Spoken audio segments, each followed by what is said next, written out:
Halo semuanya, pada kesempatan kali ini kita akan kembali melanjutkan pembahasan kita tentang rangkaian listrik arus searah. Hanya saja pada pertemuan kali ini kita fokus pada energi, daya listrik, dan penerapan arus searah dalam kehidupan sehari-hari. Ini merupakan salah satu topik dalam rangkaian arus searah pada mata pelajaran fisika SMA kelas 12 IPA. Nah, bagi kalian yang membutuhkan untuk menonton video-video tentang rangkaian arus searah sebelumnya, kalian bisa lihat pada link video yang disediakan di atas. Ayo kita saksikan bersama-sama. Pada kesempatan ini kita masih tetap fokus pada kompetensi dasar 31, yaitu menganalisis prinsip kerja peralatan listrik searah, berikut keselamatannya dalam kehidupan sehari-hari. Kemudian kita juga akan melakukan percobaan prinsip kerja rangkaian listrik searah dengan metode ilmiah, berikut presentasi hasil percobaannya.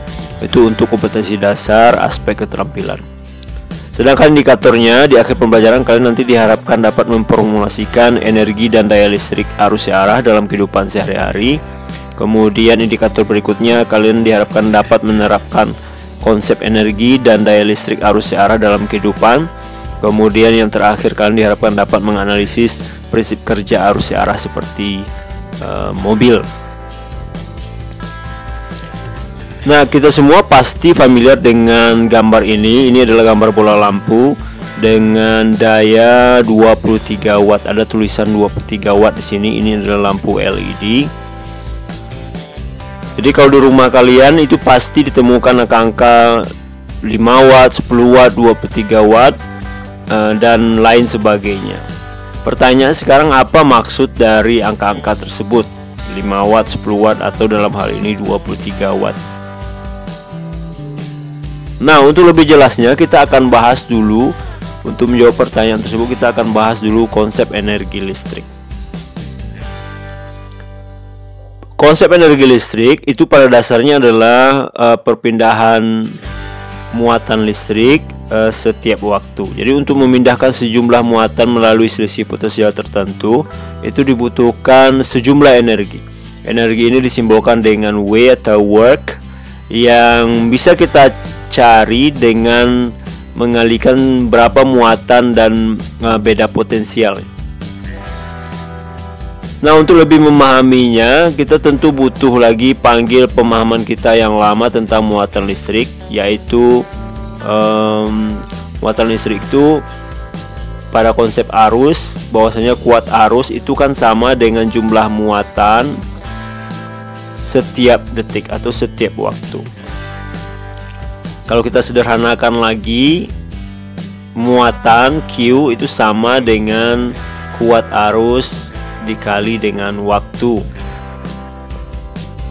Nah, dari persamaan ini, muatan sama dengan I dikali dengan T, kita bisa substitusikan persamaan yang awal tadi, W sama dengan QV. Q-nya kita gantikan dengan IT ini, sehingga W sama dengan IT dikali dengan V. Pada sebagian besar buku, energi listrik atau W ini disusun persamaannya dari ITV tadi disusun menjadi VIT. Jadi W atau energi sama juga dengan VIT. Beda potensialnya dikali kuat arus dikali waktunya atau selisih waktu. Nah, untuk menyederhanakan lagi persamaan ini, kita bisa lihat lagi hukum Ohm yang sudah kita pelajari pada pertemuan sebelumnya. Kalian tahu bahwasanya menurut hukum Ohm, kuat arus itu sebanding dengan tegangan, atau kalau kita formulasikan bisa sama dengan I sama dengan V per R. Kuat arus sama dengan tegangan atau beda potensial dibagi dengan hambatan listriknya. Nah, berdasarkan ini, I sama dengan V per R, kita balik lagi ke sini, W sama dengan VIT tadi, I-nya bisa kita ganti dengan V per R, sehingga persamaan ini W sama dengan VIT, kita ganti I-nya menjadi V per R, berarti jadi V I kita ganti dengan V per R dikali T. V dikali V per R dikali T.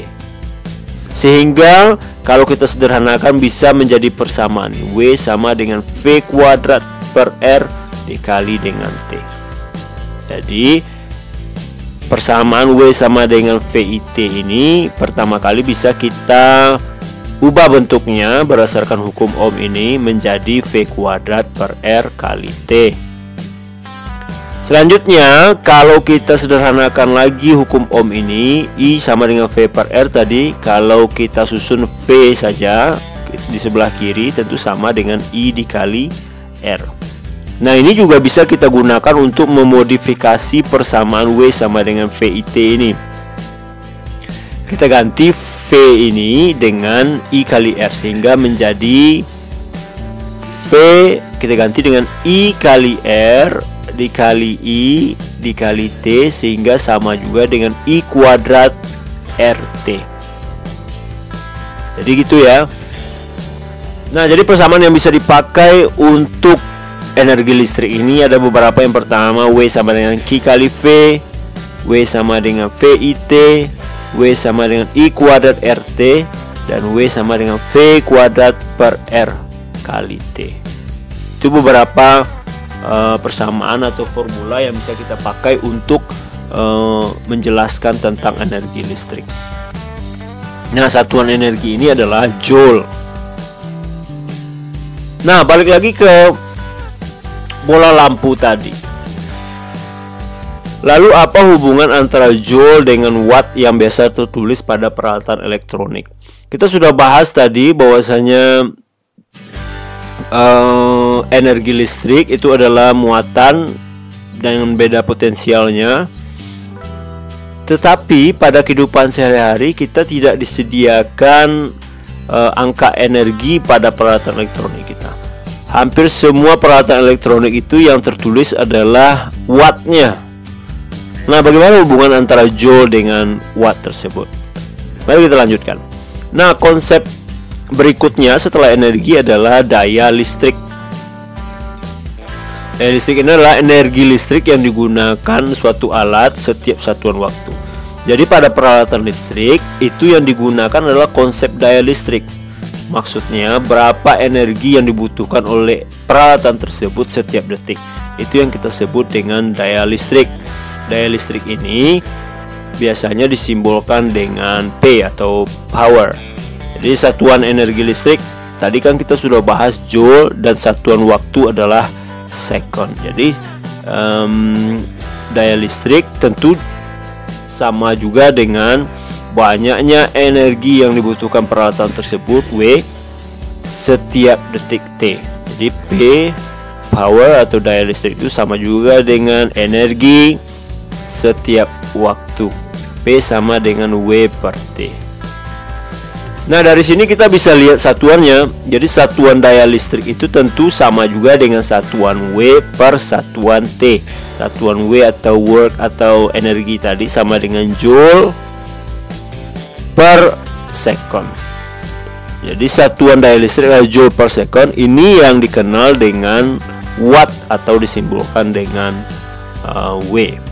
Nah, sekarang ayo kita sederhanakan persamaan ini. Nah, sebelumnya tadi kita sudah tahu bahwasannya energi listrik atau work atau W ini sama dengan VIT. Sehingga kita bisa pakai VIT ini untuk menggantikan persamaan daya listrik di atas. Sehingga menjadi P sama dengan VIT per T.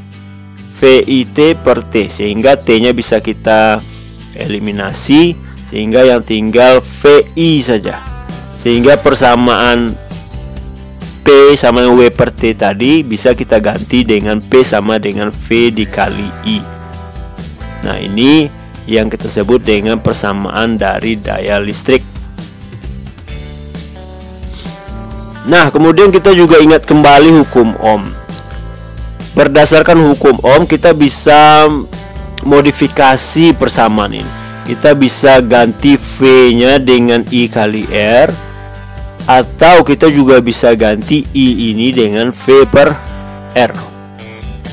Kalau kita ganti V ini dengan I kali R, maka tentu V diganti dengan I kali R, tentu I kali R dikali I, hasilnya I kuadrat R.